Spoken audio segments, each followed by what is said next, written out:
Assalamualaikum warahmatullahi wabarakatuh. Halo, perkenalkan nama saya Candy Yulan Pramudita, NIM 140141839. Di video saya kali ini, saya akan share tutorial penggunaan media pembelajaran yaitu Herbarium Scrapbook. Nah, jadi media Herbarium Scrapbook ini adalah kombinasi antara media Herbarium dengan Scrapbook. Nah, pertama kita ketahui dulu apa itu media herbarium. Jadi, media herbarium adalah media pembelajaran yang menggunakan bahan berupa aneka tanaman yang diawetkan. Nah, tanaman yang saya gunakan ini meliputi bagian bunga, daun, batang, akar, dan biji. Nah, tanaman tersebut diawetkan melalui proses pengeringan dan pengepresan sehingga dapat awet dan tahan lama. Sedangkan untuk scrapbook adalah seni menempel gambar atau foto di media kertas dan menghiasnya hingga menjadi karya kreatif. Nah, scrapbook yang saya buat ini menggunakan kertas manila yang dipotong-potong dan digabungkan hingga menjadi bentuk buku. Sedangkan media yang ditempelkan di kertas manila itu yaitu menggunakan tanaman yang sudah dikeringkan atau herbarium, kemudian ada gambar, serta hiasan-hiasan. Jadi, Herbarium Scrapbook adalah media pembelajaran yang berupa buku yang dihias dengan menarik dan berisi tentang bagian-bagian tumbuhan secara konkret atau herbarium. Nah, media ini digunakan untuk kelas 4, tema 3, materi bagian-bagian tumbuhan dan fungsinya. Nah, ini merupakan contoh dari media herbarium yang sudah saya buat seperti ini. Oke, setelah ini saya akan mencontohkan cara penggunaan media Herbarium Scrapbook. Teman-teman bisa menyimak video berikut ini ya. Oke teman-teman, ini merupakan bentuk atau contoh dari media Herbarium Scrapbook yang sudah saya buat. Ini untuk tampilan covernya seperti ini, dituliskan Herbarium Scrapbook dan di sini saya hias menggunakan tumbuhan kering yang sudah diawetkan. Nah, langsung saja caranya yang pertama kita buka pada halaman pertama. Nah, di sini sudah tercantum atau tertera media atau spesimen kering dari bunga. Nah, ini merupakan bunga yang sudah saya awetkan. Kemudian langkah keduanya membuka seni kerajinan lipat seperti ini. Nah, di sini sudah dituliskan dari fungsi bunga, yaitu yang pertama sebagai alat perkembangbiakan generatif tumbuhan, 2 untuk menarik perhatian serangga untuk membantu proses penyerbukan, 3 menghasilkan biji, 4 sebagai wadah menyatunya gamet jantan atau mikrospora dan gamet betina atau makrospora. Kemudian bisa ditutup kembali ya. Nah, selanjutnya untuk halaman kedua, ini merupakan daun yang sudah dikeringkan. Nah, ini nanti bisa ditunjukkan ke peserta didik. Ini merupakan contoh dari daun yang sudah dikeringkan.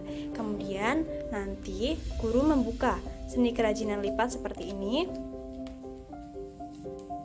Nah, di sini sudah dituliskan fungsi dari daun itu. Yang pertama yaitu pengambilan zat-zat makanan atau resorpsi, terutama yang berupa zat gas atau CO2.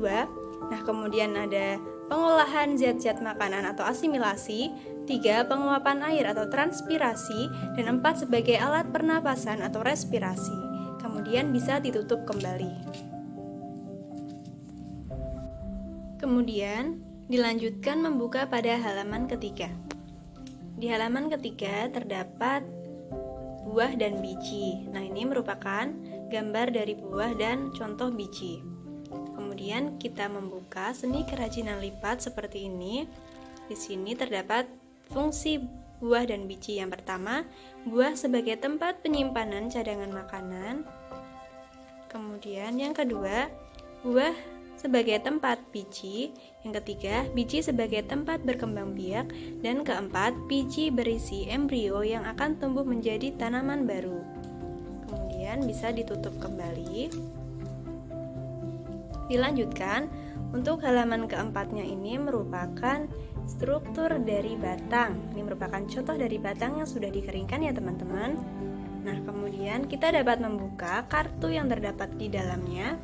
Nah, di sini sudah dituliskan dari fungsi batang, Yang pertama, satu, menyalurkan air dan garam mineral dari akar menuju daun dan menyalurkan zat makanan hasil fotosintesis dari daun ke seluruh bagian tubuh tumbuhan lainnya. Dua, membantu pernapasan karena oksigen dapat membantu masuk melalui lentisel. Kemudian tiga, sebagai tempat melekatnya daun, bunga dan biji agar mudah terkena cahaya matahari dan mudah terjadi penyerbukan serta penyebaran buah dan biji. Kemudian dilanjutkan membuka pada halaman kelima. Nah, yang terakhir ini adalah struktur tumbuhan akar. Nah, ini merupakan contoh dari akar yang sudah dikeringkan. Kemudian dilanjutkan dengan membuka seni kerajinan lipat seperti ini. Nah, di sini sudah dituliskan fungsi dari akar. Yang pertama adalah sebagai alat pernapasan, dua, menyerap air dan garam-garam mineral yaitu zat hara dari dalam tanah, tiga, menunjang dan memperkokoh berdirinya tumbuhan di tempat hidupnya, empat, sebagai tempat cadangan makanan. Kita tutup kembali ya. Nah, ini merupakan contoh dari cara penggunaan media herbarium scrapbook ya teman-teman. Sangat mudah sekali untuk menggunakan media herbarium scrapbook seperti ini.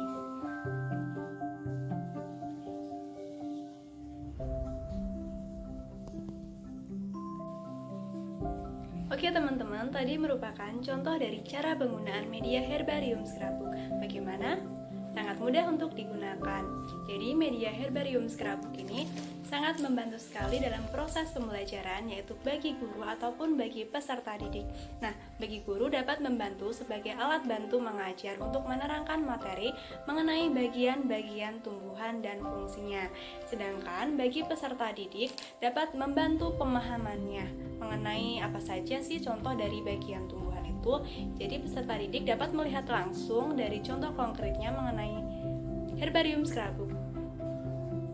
Nah, setelah itu dari media herbarium scrapbook juga ditampilkan aneka hiasan-hiasan yang menarik sehingga dapat meningkatkan antusias peserta didik untuk mengikuti proses pembelajaran dengan kreatif dan inovatif.